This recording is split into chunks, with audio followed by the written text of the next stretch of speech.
నా భర్త పవన్ కళ్యాణ్ 'హరహర వీరమల్లు' ఆ సినిమాని ఆపడం నీ వల్ల కాదు అంటూ కూడా కామెంట్స్ చేసుకొచ్చారట రేణు దేశాయ్. ప్రస్తుతానికి వీటికి సంబంధించిన విషయాలైతే సోషల్ మీడియా వేదికగా వైరల్ అవుతున్నట్లుగా సమాచారం. రేణు దేశాయ్ ఎట్టకేలకి ఇన్ని రోజులకి పవర్ స్టార్ పవన్ కళ్యాణ్పై చాలా పాజిటివ్గా మాట్లాడుతుందనే వార్తలైతే జోరుగానే వినిపిస్తున్నాయి. మరి ఆ వార్తలలో ఎంత నిజముందో తెలియదు కానీ పవర్ స్టార్ పవన్ కళ్యాణ్ వ్యక్తిగతంగా మాట్లాడుకోనప్పటికీ, రేణు దేశాయ్ వారిద్దరూ మాట్లాడుకున్నప్పటికీ కూడా పవన్ కళ్యాణ్ విషయానికొస్తే ఎవరన్నా ఏదైనా అంటే మాత్రం అస్సలు ఊరుకోదు రేణు దేశాయ్.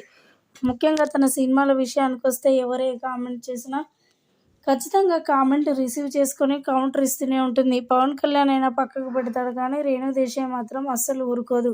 ఈ నేపథ్యంలో 'హరహర వీరమల్లు' సినిమా నుంచి ఒక ట్రైలర్ కూడా రిలీజ్ కావడంతో దానిపై మంచి స్పందన వచ్చినప్పటికీ షూటింగ్ విషయంలో చాలా ఇబ్బందులు ఎదుర్కొంటున్నారట.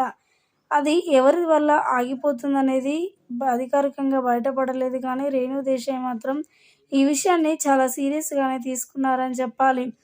ఎవరైనా సరే 'హరహర వీరమల్లు' సినిమా ఆపాలని ఎవరైనా చూస్తే అది వాళ్ళ వల్ల కాదు, తన వెనుక మేమందరం ఉన్నామంటూ కూడా మాట్లాడుకొచ్చారట రేణు దేశాయ్. ప్రస్తుతానికి వీటికి సంబంధించిన విషయాలు సోషల్ మీడియా వేదికగా వైరల్ అవుతున్నట్లుగా సమాచారం.